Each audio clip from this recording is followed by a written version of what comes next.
Hi guys, my name is Borrodante, and today let's paint. How about that for a change? So yeah, I have a little bit of an idea. It's kind of a big one, considering that we're of course gonna be painting it in Craft Pro, and it doesn't have any editing tools, so it's not gonna be exactly easy to search whatever the things I'm gonna come up with. But I don't care. Let's just take the challenge and see what I need to add to the app to make it the best thing for what it is. So yeah, let's test it. Oh, and also, before we start, I want to answer one little question that a lot of you guys had from the previous video, is about this stand that I have, that it's able to move like this, and it's standing like on a tiny tripod and whatever. Yeah, this is a pretty cool setup I got. I decided to get something like this because I really wanted the iPad to be much higher than it usually is. If it would be any kind of a generic stand for the iPad, it would be on the table on the much lower level, and that would lead me to like sitting like this in front of it, which is really bad for the everything. So yeah, I decided to come up with something like this. Bad news is that you can't find this in the store. This thing, let me show you real quick.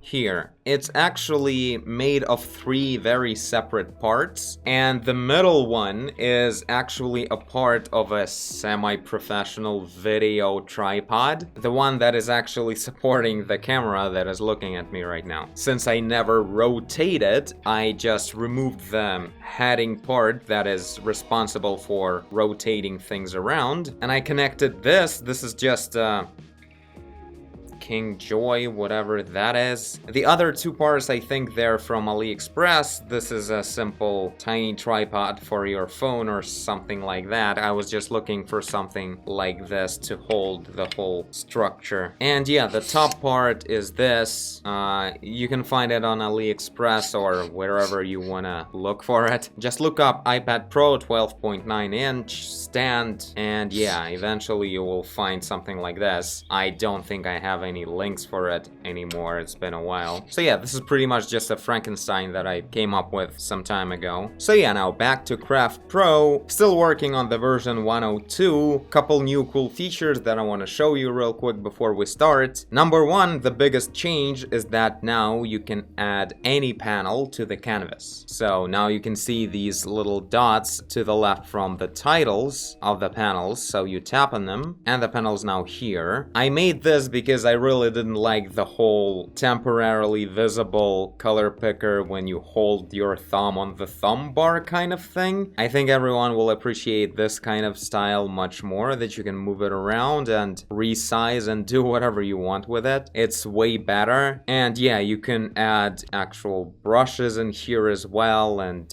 pretty much absolutely everything else can be here. Not sure that anyone will ever need all of these on the canvas, but my main life creed gets its way into the Craft Pro, which is do whatever you want. So if you want all the panels on the canvas, there you go. So yeah, they have a nice blurry glass effect on all of them. Looks pretty cool, but you probably won't need most of these. Everything is live. You can change the size. You can see how it's changing in the brush settings right away.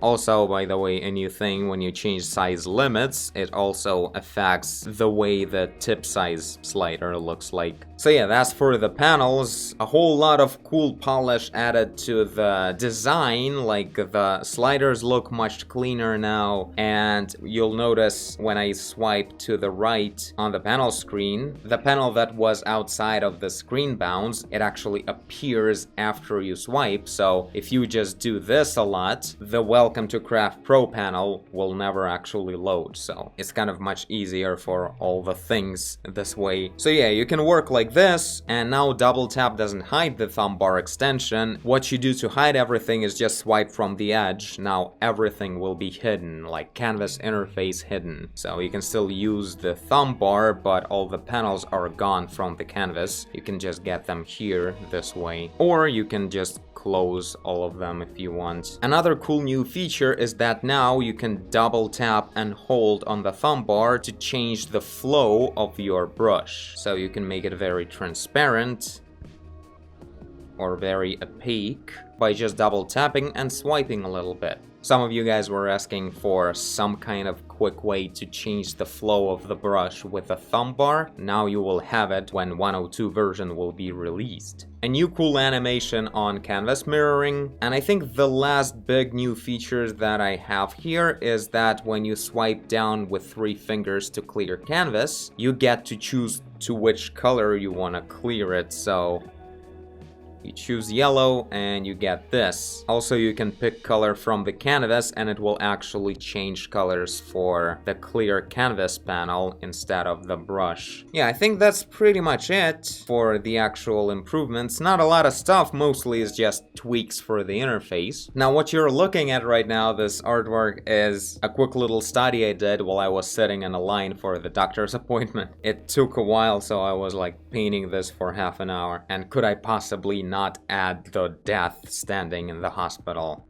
No, I couldn't. So yeah, let's actually start painting. My idea is a pretty weird one. I thought, what would I want to start with for painting on the channel? Again, something with a little bit of meaning. So this quick painting will be about making your life easier by not evaluating yourself every second of your life when you're trying to do something. I feel like this is a huge problem that a lot of people have on the internet and in real life. Whenever you try to do something, it also affects artists a lot. When you try to paint something, it doesn't work out well, and you just decide to spend a whole week hating yourself before actually moving on and improving and fixing your mistakes. Most people connect their success or failures to their self-esteem. Like, it's about who you are, what you are, it's defining you if you fail at something or succeed at something. And people waste a lot of time and effort trying to improve their self-esteem, like to raise it, so they would feel better about themselves. And I thought about it a little bit and realized that I don't have that at all, simply because I just don't connect myself to what I do. When I do something, I just do it. And if it doesn't work, I just immediately think on where to move from there. Can I improve it? Can I change something about what I'm going for? And that's it. It has nothing to do with me. It's just what I do. That was the main idea that I wanted to visualize somehow. It's not completely ready in my head for the allegory of it, like how to actually visually interpret it. But the point is, let's start with something cold. I want to show a person that is doing something, showing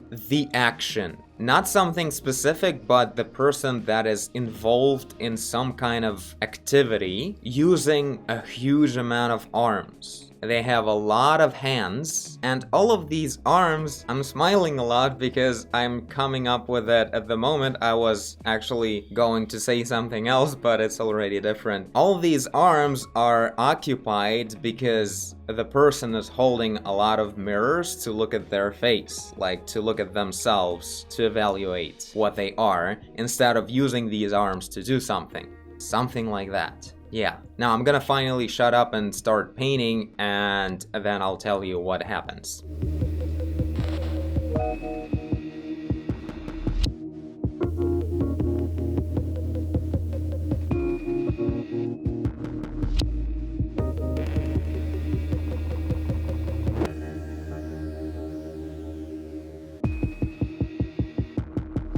Okay, so something like this. I hope it's kind of getting clearer what I mean. I haven't visualized a lot of forearms parts, but yeah, there will be another hand right here holding yet another mirror. And yeah, I'm trying to keep the gesture of all the forearms or the hands broken, like they should be like this or like this, to show the kind of like a broken state of the person or some kind of desperation, disappointment with themselves with this, and also the angle at which the head is. Also trying to make sure that the composition is in general looking good, like the contrast is really working well, the darker character and a brighter spot around them. And of course a very nice combination of this kind of deep cyan-ish color with this pinkish. Looking really good so far, I think. I might want to add a little bit of deep yellow somewhere. Deeper. Yeah, this color, but it's only like on the level of color abstraction or something. That's what a lot of Chinese artists do. They use the combination of these two colors in the color abstraction and their paintings look really cool. So I like doing this kind of stuff. Let's continue searching.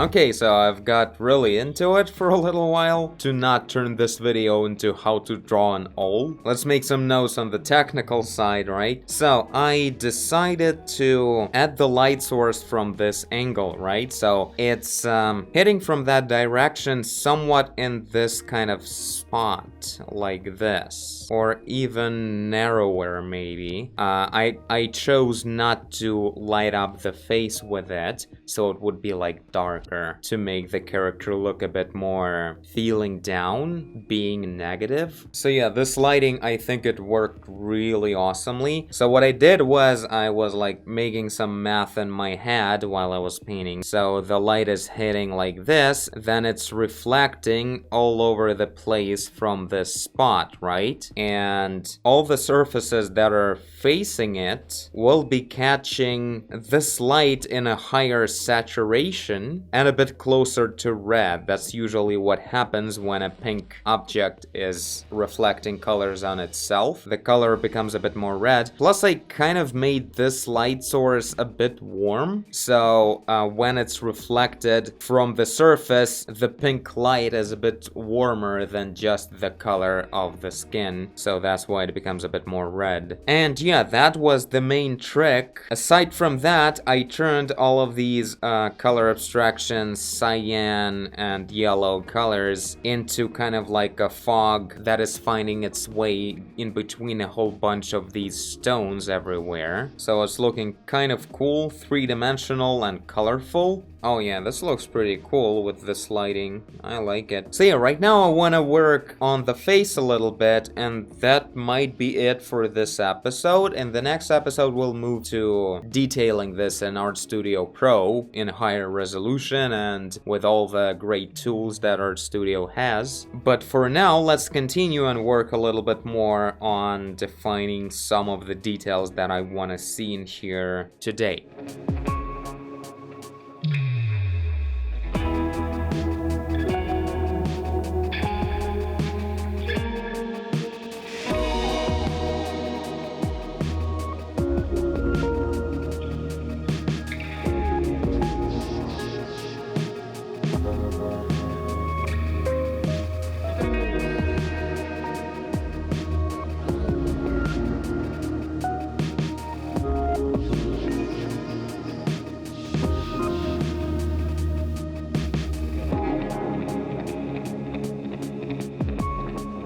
Alright, this is it for this episode. Worked a little bit on the face. It's kind of an unusual one, but I think I like it. It looks very expressive, like theatrically expressive kind of looks. It will probably change several times during the process anyway, so whatever. Added one more detail. The legs are now broken in several places, and I'll make the insides of the body of this character like this surface. It will be the mirror surface, so pretty much this character is breaking themselves apart to look at themselves, implying the self-destructive nature of this behavior. Now, I still don't like that the idea is not fully implemented. Right now, we're just seeing the character that is self-destructively looking at themselves. The missing part is that we don't see what the arms could be doing instead of holding the mirrors. So that's one thing that I would love to hear your ideas on. What could we add? The thing is, it can't be something mundane or connected to any time. Like the whole style of the picture, as many of my pictures, it's very monumental and doesn't have any connection to any time period. So there's no clothing, no specific anything. Even the pieces of mirror, they used to be like actual mirrors in the beginning when I was drawing the sketch, and right now they're just bits of a reflective material, so there's no connection to any kind of like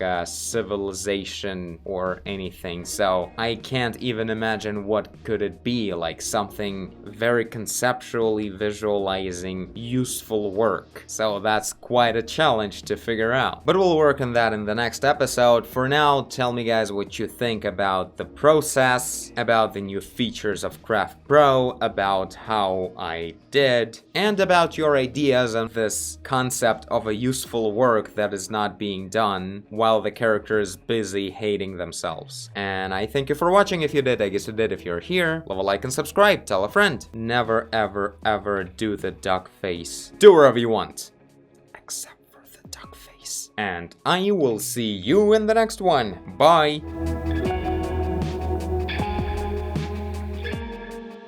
Yeah, one thing I forgot to mention is how fun that was. It's been quite a while since the last time I actually rendered something completely out of my head. So much fun.